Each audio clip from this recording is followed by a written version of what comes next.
पहले आपके पास आंकड़े रखते हैं जिससे आप महाराष्ट्र की पॉलिटिक्स को समझ पाएंगे। इस बार हमने आपके लिए 2004 से लेकर 2019 तक का हर पार्टी का आंकड़ा निकाला है, ताकि आप देखिए कौन सी पार्टी वहां पर बढ़ रही है, कौन सी पार्टी घट रही है, या फिर लोकप्रियता ऊपर नीचे हिचकोले खा रही है। तो सबसे पहले विधानसभा चुनाव में बीजेपी की बात करते हैं, और महाराष्ट्र विधानसभा चुनाव में हम आपको दिखाते हैं 288 सीटों में 54 सीटें 2004 में लाने वाली बीजेपी 46 पर नीचे आई, फिर 2014 में 122 स्पष्ट बहुमत, और फिर यहां पर 105 2019 में। अब बात कांग्रेस की करते हैं, 69 2004 में, 69, फिर 82, फिर 42, फिर 44, यानी वो घटे लेकिन उसके बाद 42-44 पर अटक गए। एनसीपी 71, 71 से 61, 61 से फिर 41, 41 के बाद ऊपर चढ़े और 54 मिले। ये हम एकजुट एनसीपी की बात कर रहे हैं, याद रखिएगा। प्री अजित पवार कू, यानी उनकी बगावत के पहले शिवसेना 62 2004 में, फिर 44, ये भी हम आपको एकजुट शिवसेना की बात बता रहे हैं। 62, 44, 63, 56 2019 में। तो ये तस्वीर आपके सामने है। वोट शेयर जल्दी से आपको दिखा देते हैं चारों ही पार्टियों का कि 2004 से लेकर 2019 तक वोट शेयर किसका कहां पर रहा है। ये कुल सीटें आप इस वक्त देख रहे हैं, लेकिन अब बारी है वोट शेयर की, जिसमें 2004 में अगर भारतीय जनता पार्टी को 13% के आसपास वोट मिले थे, तो वही वोट 14 हुआ अगली बार 2009 में, फिर 27 पर पहुंचा जब उन्होंने सबसे ज्यादा 122 सीटें ली थी, और फिर 105 में वो घट के 25 पर हो गया जब 105 सीटें उनको आई थी। अब एनसीपी का मोटा मोटा आंकड़ा आपको दिखा रहे हैं, लगभग 19% उनको वोट था, 19 से वो पहुंचकर 17% के आसपास पर लुढ़क कर आ गए हैं, 2% की गिरावट है। वहीं शिवसेना लगभग 20% जो वोट उनको 2004 में मिला था, वो 16.5% 2019 आते हुए। लेकिन ये कहना होगा कि कोई भी पार्टी अगर बहुत ज्यादा किसी ने गेन किया तो वो बीजेपी थी, क्योंकि वो 13 से 25-26 पर पहुंचे 2019 में, और वहीं पर कांग्रेस 21 से 15 के आसपास पे फिसली थी। वरना एनसीपी हो या शिवसेना हो, 1-2 ऊपर नीचे पर ही वो अटक कर रह गया। बात लोकसभा चुनाव की करते हैं, आपके सामने रखते हैं सीटें, कौन सी पार्टी को कितनी सीटें आई थी। तो सबसे पहले बीजेपी की बात, 13 सीटें 2004 में लाने वाली बीजेपी 23 सीटों पर पहुंची 2019 में। कांग्रेस पार्टी 13 सीटें इनकी भी आई थी 2004 में, देखिए दिलचस्प है, लेकिन 2019 आते आते सिर्फ 1 सीट रह गई कांग्रेस पार्टी की। एनसीपी 9 सीटों से जो लुढ़के तो 4 पर अटके, ये एकजुट एनसीपी की बात है, याद रखिएगा।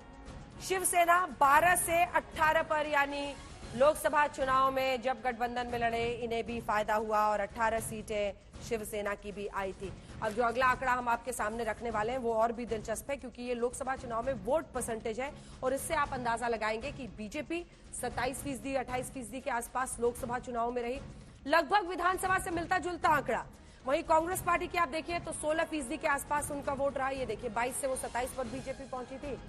कांग्रेस पार्टी 23 से लुढ़क कर 16 पर आ गई, जबरदस्त गिरावट, और लगता है उसी अनुपात में उधर बढ़त हुई। एनसीपी 18 से लुढ़के 15 पे अटके, शिवसेना 20 से बढ़े और लोकसभा में 23 पर। ये दोनों ही एकजुट जब शिवसेना थी तब की बात हो रही है। अब हम आपको बताते हैं महाराष्ट्र विधानसभा चुनाव में दोनों ही पार्टियों की, दोनों ही गुटों की, गठबंधनों की ताकत कैसी रही। एनडीए 161, 161, ये 2019 विधानसभा चुनाव का आंकड़ा आपके सामने है, और यूपीए 98। वोट शेयर में देखिए तो एनडीए 42.61, यूपीए 32, लगभग 10% का गैप दोनों के बीच में रहा।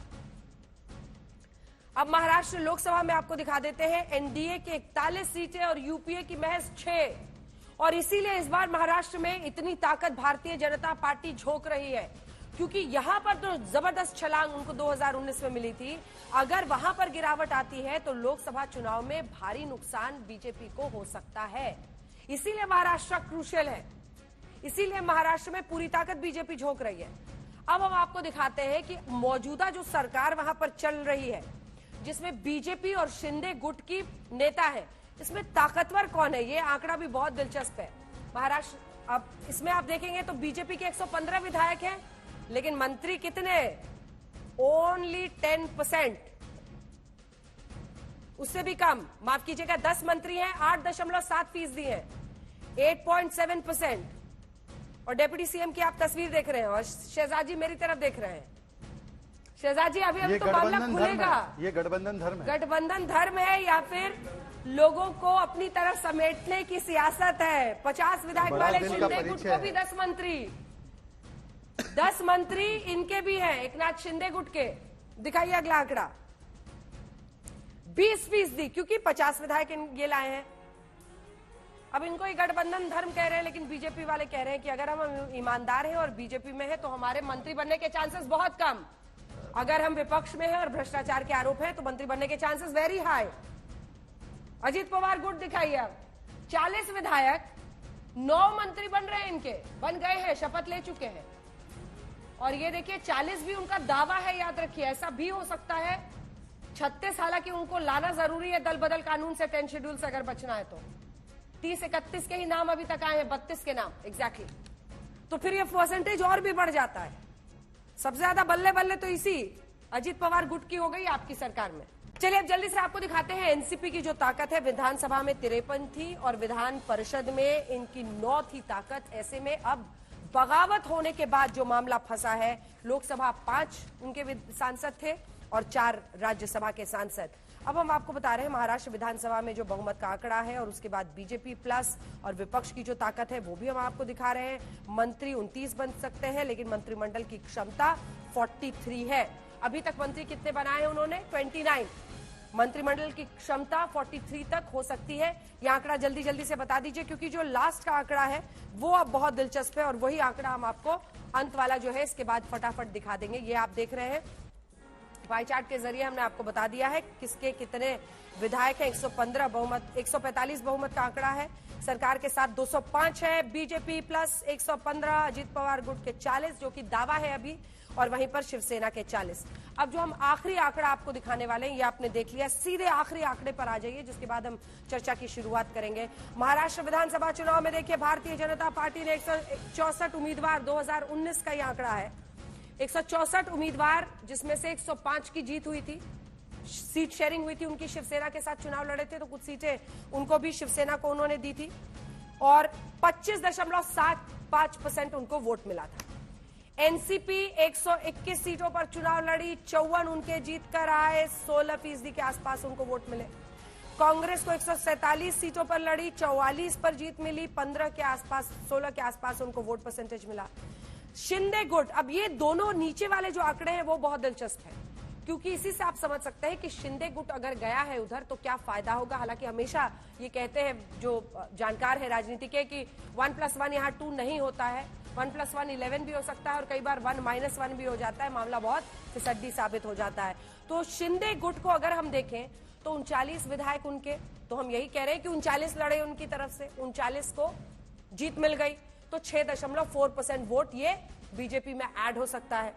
वहीं उद्धव गुट को अगर आप देखें तो वो 87 सीटों पर लड़े, 17 में उन्हें जीत मिली और 10% के आसपास वोट उनके पास ज्यादा है। देखिए 17 ही उनके जीते, लेकिन कई ऐसे भी वोट मिले होंगे ना उनके जिनके उम्मीदवार हार गए, तो वो वोट भी उसमें ऐड हो जाता है, इसीलिए वो 10% ज्यादा है 6.41 से। चलिए अब चर्चा की शुरुआत करते हैं।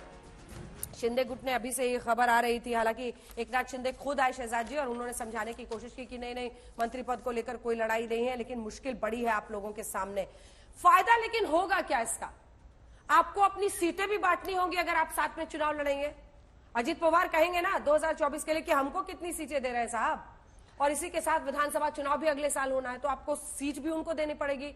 कितनी पार्टियों को तोड़ तोड़ के अपनी तरफ लाला कर अपने सीटों का बंटवारा करते रहेंगे, फिर उस बात की क्या कि हर राज्य में हम अपने दम पर सत्ता हासिल करेंगे। देखिए सबसे पहले तो मैं आपको बता दूं अंजना जी कि कोई एनसीपी को तोड़ने का काम हमने नहीं किया है, ना शिवसेना को तोड़ने का काम।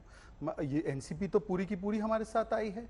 उनके LOP, working president, chief whip, विधायक दल के नेता, फाउंडिंग मेंबर्स और उनकी पार्टी के सारे सदस्य हमारे साथ आते हैं, तो पूरी पार्टी हमारे साथ आई है। इसलिए आपकी भी चैनल को या शो को कोई ज्यादा दिक्कत नहीं होगी। आप एक ही एनसीपी है, एक ही शिवसेना है, जो बाकी सामने आ रहे हैं वो बागी है। शरद पवार जी का गुट बागी है, उद्धव जी का गुट बागी है। मैं आपको बताता हूं कैसे। बगावत तो उनके फितरत में है।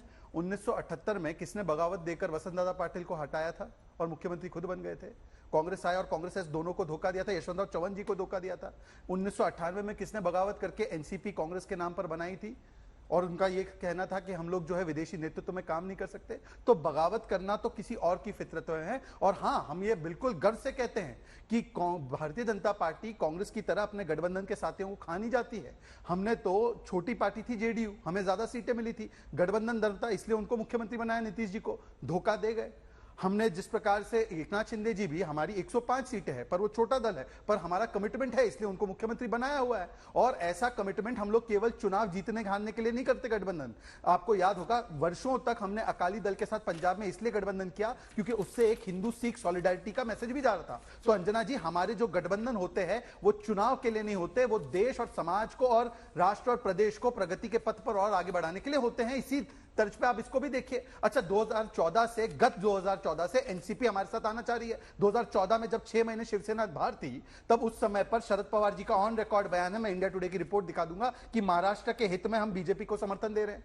2017 में यह बात हुई कि शरद पवार जी ने कहा कि आप शिवसेना को छोड़ दो। हमने कहा अजीत बिल्कुल नहीं पवार छोड़ेंगे। जिन पर भ्रष्टाचार के इतने इल्जाम हैं, उनको आप देश हित में अपनी सरकार में शामिल कर रहे हैं। देखिए, एक तो मैं आपको देश बता हित दूं, में, उसमें देश का भला होगा। मैं आपका सवाल समझ गया और मैं इसी सवाल का जवाब देता हूं, बड़े स्पेसिफिकली देता हूं और आप ही की एक रिपोर्ट कोट करते हुए दूंगा।